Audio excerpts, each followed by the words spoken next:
अनुराग तिवारी जी भी हमारे साथ जुड़ रहे, बहुत बहुत स्वागत, बहुत बहुत शुक्रिया। राकेश सिंह परमार जी, शुरुआत आप ही से करूंगा।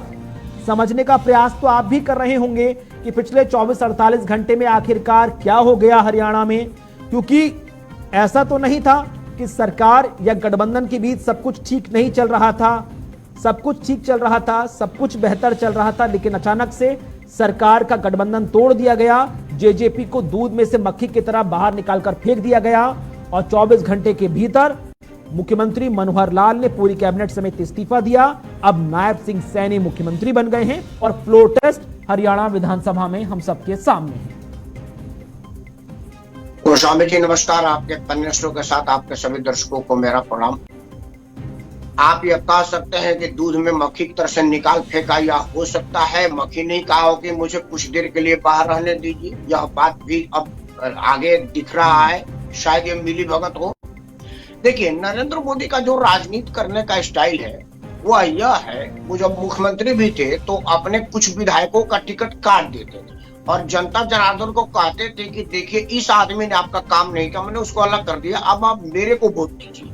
फिलहाल तो वो अपनी गारंटी लिख करके दे रहे हैं, तो इसमें तो कोई भजन लाल या कोई है ही नहीं इस बीच में। इसमें दो बातें मोदी के दिमाग में आई।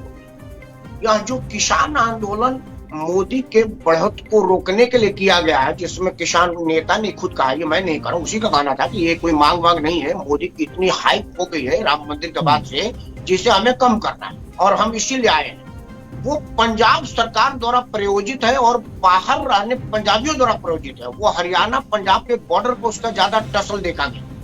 मुख्यमंत्री के नाते प्रशासनिक जिम्मेदारियों का शुद्ध अंतःकरण से निर्वहन करते हुए मुख्यमंत्री हरियाणा ने अपना सर्वोच्च दिया। तो जो झगड़ा, जो लाठी, जो गोली, आंसू गैस किसानों को छोड़ने पर मजबूर होना पड़ा, वो मुख्यमंत्री हरियाणा को होना पड़ा।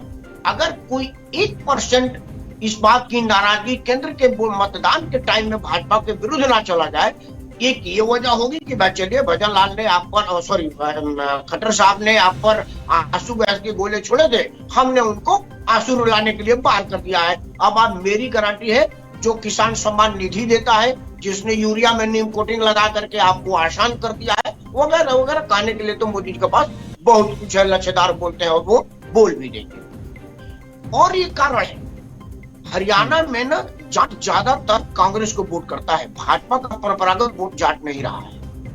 इसको देखते हुए हो सकता है ये भाजपा सरकार और हरियाणा के जेजेपी के नेता दुष्यंत के साथ ही मिली भगत हो कि भाई तुम जाओ अकेले 10 सीटों पर चुनाव लड़ो, जाटों के वोटों का ध्रुवीकरण करो और उसमें बंटवारा करो, और बाकी का जो वोट है वो मैं लूंगा। मैं ओबीसी समाज से एक मुख्यमंत्री दे रहा हूँ, पंजाबी मेरा नेता रहा ही है, मैं हुई हूँ। इससे यह होगा कि जब जीत के हम आएंगे अगले बार फिर हम सरकार बनाएंगे, केंद्र में आपको देंगे जो जितना परफॉर्मेंस करके आएगा।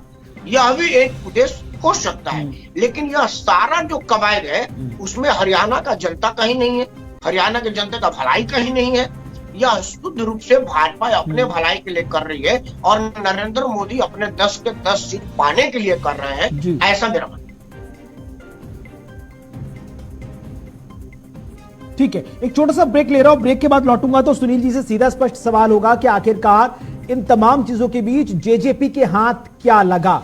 क्या यहां पर एंटी इनकम्बेंसी इतनी भारी पड़ रही थी कि मुख्यमंत्री तक को बदलना पड़ा, क्योंकि मध्य प्रदेश में भी एंटी इनकम्बेंसी थी, लेकिन उस दौरान कई नेता बोलते नजर आए, कई राजनीतिक विश्लेषक बोलते नजर आए कि मोदी की गारंटी एंटी इनकम्बेंसी पर भारी पड़ जाएगी। अगर मोदी की गारंटी बदलना पड़ा। छोटा सा ब्रेक।